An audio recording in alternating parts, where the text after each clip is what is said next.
I'd been with my boyfriend Colton for a couple of years, but then one day he told me he'd fallen out of love with me. It broke my heart, but I loved him so much that I just wanted him to be happy. I mean, if I couldn't make him happy, I'd rather he found someone who could. We were still sharing an apartment, though.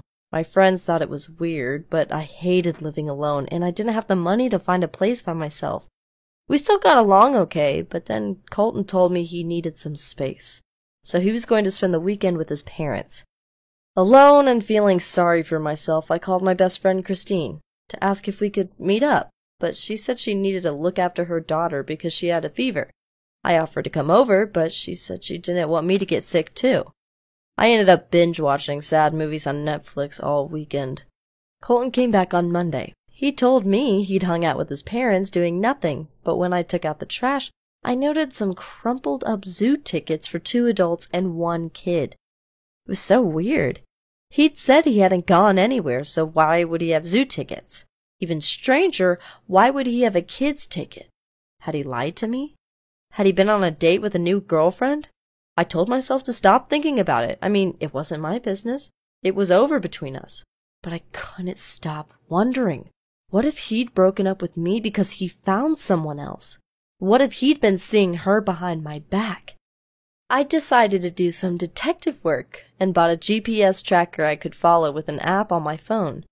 I knew it was wrong, illegal even, but I stuck the GPS tracker on the bottom of his car anyway. Now I could see wherever he went. Everything was normal over the next few days. He went to work, he came home, like he always did. But on Friday he told me he was visiting his family for the weekend. Again. Showtime! I was about to find out where he really went.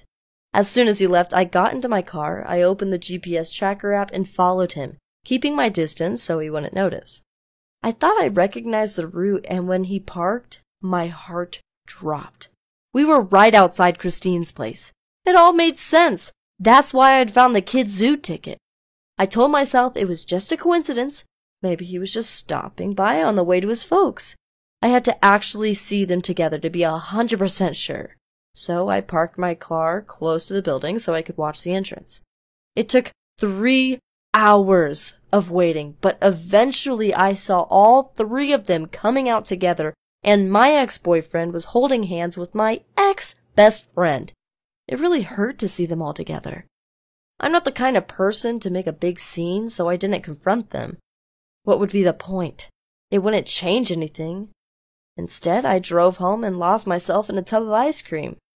I don't know if there's some lesson in the story. I'm looking for a new apartment, though, and when I move, I'll surround myself with more honest people. It's time to let go.